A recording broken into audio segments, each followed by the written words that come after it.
We tend to run away from our fears because we don't like how they feel.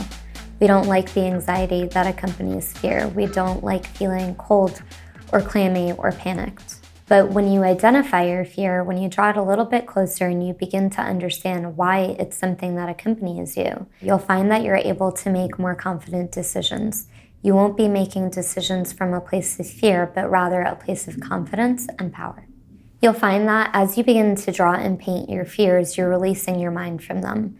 They won't be clouding your brain, and instead you can focus on creative endeavors. So now I'm going to begin this exercise. So the first thing I'm going to do is go look in the mirror for a full minute.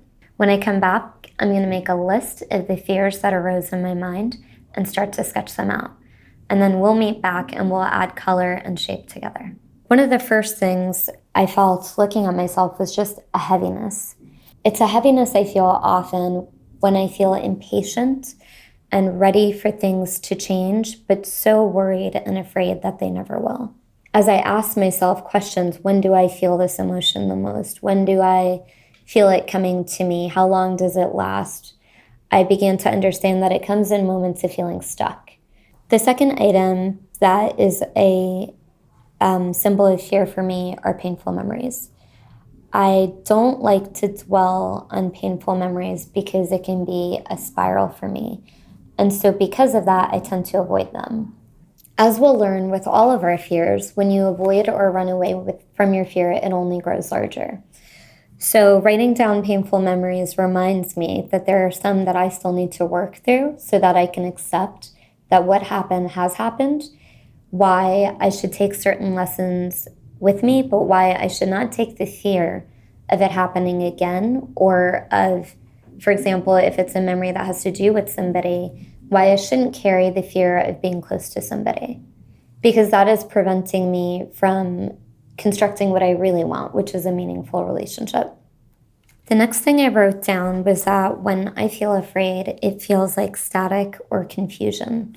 I can't really always understand why I feel afraid of something. I just know that I do. And I know that I have a lot of anxiety that can kind of bubble up in me, and it doesn't have a shape or a voice or a reason. And so I drew, honestly, a scribble because that's what it feels like. So along with the heaviness I sometimes feel, my fear just feels really, really dark. This one is about the color, not the shape.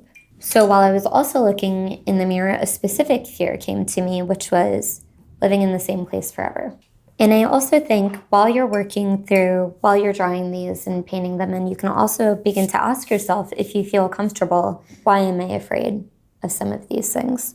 So living in the same place forever, while I draw this house, I find myself almost, contemplating, why is this a fear of mine? What would it mean if I stayed in one place forever?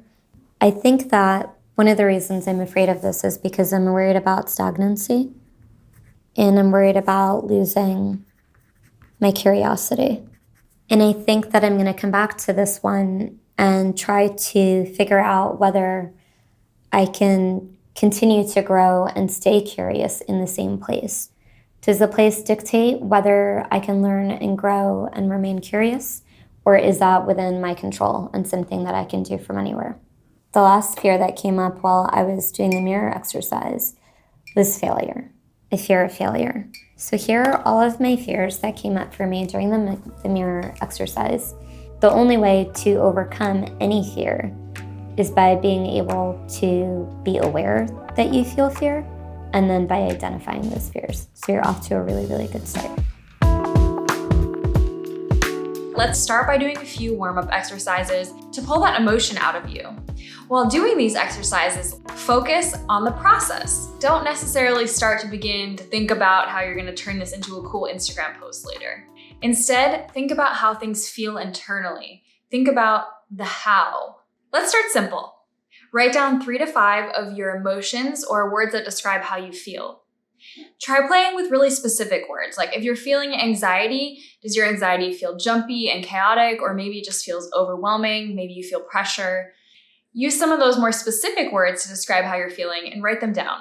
Even if you're not experiencing that anxiety right now, if you know what it feels like, write it down. So here are some of the words that I picked to describe how I'm feeling when I'm anxious or having a panic attack even. Jittery, bursting, pressure, out of control. Those are the 4 words or phrases I'm going to use as I play with this exercise here. Next up, let's scribble some lines and shapes that actually represent the words that you wrote down. I'd encourage you to play with real tactile paper and a drawing tool if you can. You could also try stitching your emotion onto an embroidery hoop. You can make a collage or even try playing your emotion out on the piano. Don't be limited to what you see here. I'm going to use Posca paint pens and colored pencils because that's what I enjoy the most and what I feel most comfortable with. Test out a couple different colors on your paper, check out your palette or what you're playing with, and then describe to yourself how each of those colors makes you feel. I really like to counteract those jagged anxiety edges that I draw with more bubbly shapes to kind of balance it out. Just play around with how you're feeling. There's no wrong answer. Everyone's emotions and circumstances are unique and valid. Maybe take some cues from the lines and shapes you drew earlier and simply fill this circle with how you feel. This circle shape gives you a structure to fill something with how you feel, and it helps us to contain our feelings to that one place. And not that feeling should always be contained, but it's really nice to see it laid out on the paper like this. I really like doing this because it kind of forces me to be abstract and focus on color and texture, capturing an emotion. It's less about sketching something real and more just about getting it all out there.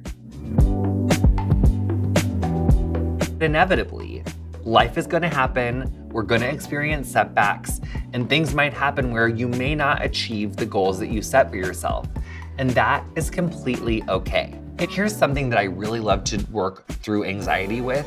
It's just an old-fashioned child's pose. And the reason why we love to get into child's pose is it puts pressure on this third eye part of our forehead, which helps to just instantly calm and relax us. Then what you can do is you can go from a child's pose right up into our little cat-cow motion. And what that does is it helps to open our heart, and it helps to just get us into our courage. So child's pose is a gorgeous prescription to anxiety. To me, catastrophizing is bigger than anxiety. Catastrophizing is I'm having unreasonable fears. Maybe it's gonna happen, but it's probably most likely not gonna happen. And I am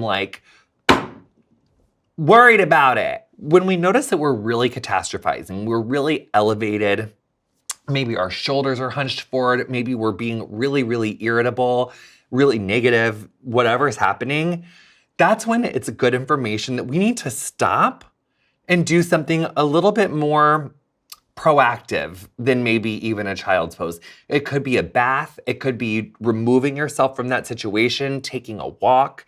It could be a lot of different things, but the most important thing is that we're gonna actually move our body out of the situation. Other thing that could happen is sometimes, and I definitely struggle with this, I'm sure you're gonna be shocked, sometimes I might feel like I'm being especially self-absorbed or really just kind of a little bit selfish. I don't want to have that happen when it comes to my self-care because I really do love showing up for people around me. I love showing up for causes that I'm passionate about.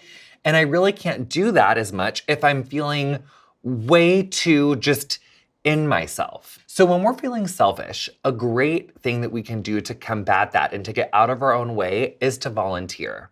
And volunteering can look so many different ways for so many different people. It could be that you volunteer your time at a shelter.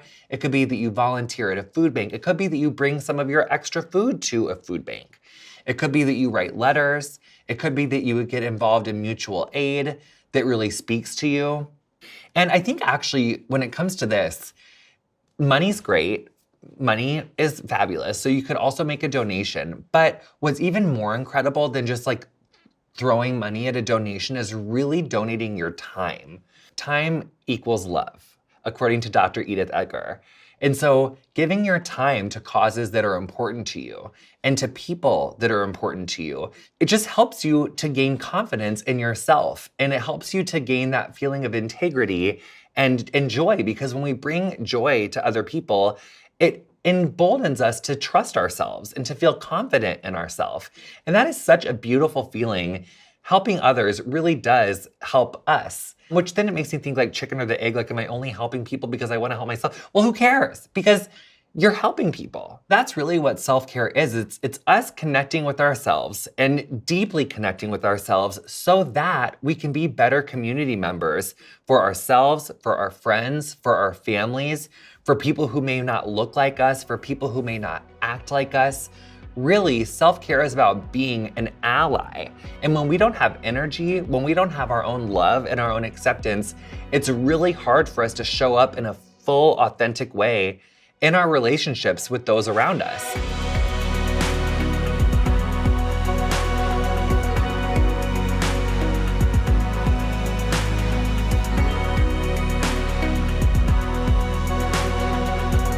Thanks for watching.